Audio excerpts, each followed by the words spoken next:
राधे महाराज जी आज के युग में असली सफलता किसे कहते हैं और उसे प्राप्त कैसे करें? सफलता हर युग में एक ही जैसी होती है, वह होती है भगवत प्राप्ति। नहीं, सब असफल है। तुम चाहे जितने बड़े पद में पहुंच गए हो, चाहे जितने अरब रुपया जमा कर लियो, चाहे जितना सुंदर परिवार हो, चाहे जितना सुंदर महल हो, चाहे जितनी सुंदर गाड़ियां हैं, मरोगे तो इनमें से क्या जाएगा? तो असफल हो गए ना भाई। कमाने यहां आए थे 70 वर्ष, 80 वर्ष, 100 वर्ष, 120 वर्ष, इसके आगे तो आयु है नहीं मनुष्य की। इतने में जो कुछ कमाया उसमें से 5 रुपए भी नहीं ले जा सके, तो असफल रहे कि सफल? असफल रहे ना। तो सफलता है भगवान की प्राप्ति हर युग में। चौं जुग चौं श्रुति नाम प्रभाव, लोकों वेद नानु पाओ। यदि हर समय मधुर मधुर भगवान का नाम जप कर रहे, इससे बड़ा कोई योग नहीं। तेषाम सतत युक्ता नाम भजताम प्रीतिपूर्वकम ददामि बुद्धि योगम तम एन मामुपयांति ते। जो प्रेम पूर्वक नाम जप करता रहता, उससे बड़ा कोई योगी नहीं।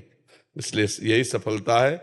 हर समय हर सेकंड भगवान का विस्मरण ना होने पावे, हर समय स्मरण करो। यही परम योग है, यही परम सफलता है, यही परम लाभ है।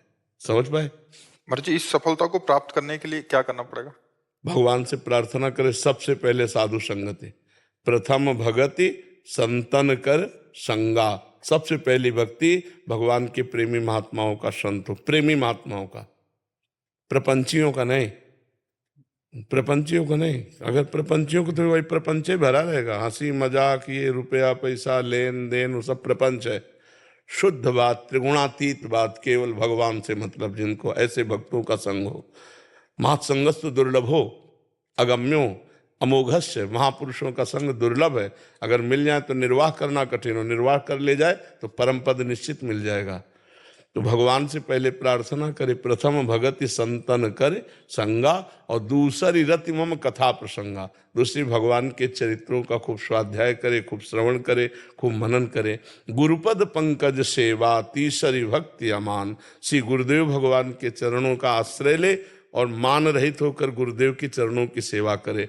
चौथी भगत मम गुण गण करे कपट तज गान। चौथी भक्ति भगवान की लीला गुणों का कपट तज करके गान करे। कपट तज, लीला गुण भगवान के गा रहे, रुपया चाह रहे। चौथी भगत मम गुण करे कपट तज गान। मंत्र जाप मम दृढ़ विश्वासा। पांचवी भक्ति है मेरे मंत्र का निरंतर जाप हो और उसमें दृढ़ विश्वास हो। पंचम भजन सुवेद प्रकाशा। छठदम शील विरत बहु कर्मा, निरत निरंतर सज्जन धर्मा। छठवीं भक्ति है शीलवान बने, सहनशील बने। चाहे जितना मान हो या अपमान हो, दुख हो या सुख हो, निंदा हो या स्तुति हो, समान भाव रहकर। छठदम शील, और बहुत से उन कर्मों का त्याग कर दे जो भक्ति विरोधी कर्म है। छठदम शील विरत बहु कर्मा, और निरत निरंतर सद्रमा। जो संत महापुरुषों ने धर्मशास्त्रों में क्रियाएं कही है, वही कर्म करना चाहिए, अन्यथा उन कर्मों का त्याग कर देना चाहिए जो भक्ति विरोधी कर्म है। बहुत प्रकार से जो प्रपंच में उलझा देते हैं, उन कर्मों का त्याग कर देना चाहिए। नहीं तो मंत्र जाप होगा ही नहीं, भजन होगा ही नहीं, इतना उलझा रहेगा कार्यों में। छठदम शील विरत बहुकर्मा, निरत निरंतर सज्जन धर्मा। सातों सब मोहिमय जग देखा, मोते अधिक संत कर लेखा। सातवीं भक्ति है सारे संसार को भगवान का स्वरूप देखना और भगवान से भी अधिक बढ़कर संतों को मानना। सातों सब मोहिमय जग देखा, मोते अधिक संत कर लेखा। आठों जथा लाभ संतोषा, सपने नहीं देखे पर दोषा। आठवीं की ऐसी स्थिति बना ले कि जथा लाभ संतोष, सदा काहू सो कछु न चाहोगो। किसी से कोई मांग नहीं, जैसे हमें भगवान रख रहे हैं बस उसी स्थिति में हम राजी रहेंगे। ज्यों ज्यों राखत हो त्यों त्यों रहियत हो हरि, जोई जोई प्यारो करे सोई मोहि भावे। ये स्थिति। आठों जथा लाभ संतोषा, सपने नहीं देखे पर दोषा। स्वप्न में भी किसी के दोष न देखे। नवम सरल सबसन छलहीना। नवमी भक्ति है, पूर्णता है नवमी भक्ति। नवम सरल सबसल छलहीना। सरल स्वभाव न मन कुटिलाई, ये संतों का स्वभाव होता है। जो वाणी में वही हृदय में, वही क्रिया में, इसे ठीक आचरण कहते हैं। वाणी में कुछ है, मन में कुछ चल रहा है, क्रियाएं कुछ हो रहे हैं, ये कपटी पुरुष है। सरलता ये कि जो बोल रहा है वही आचरण कर रहा है, वही उसके मन में है। नवम सरल सबसन छलहीना, किसी से छल भरा व्यवहार न करे।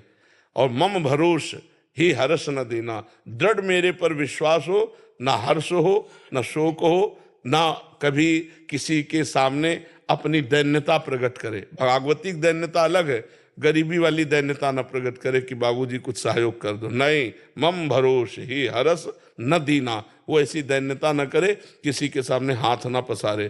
तो भगवान सबको देने वाला है, जब देगा तो निहाल कर देगा। नौ माँ एको जिनके हुई, अगर नौवीं भक्ति में एक भी भक्ति किसी को तो उसका कल्याण हो जाएगा, उसका मंगल। महाराज जी आपने प्रथम पड़ा संत संग बताया इसमें, तो महाराज जी जो संसार में एकदम अभी भक्ति प्रारंभ ही नहीं हुई, उनको संतों के बारे ही पता नहीं है, विशुद्ध संत कैसे होंगे, कहाँ। भगवान से, इसीलिए हम सबसे पहले कहा भगवान से प्रार्थना करें कि हमें संत संग दिलावे।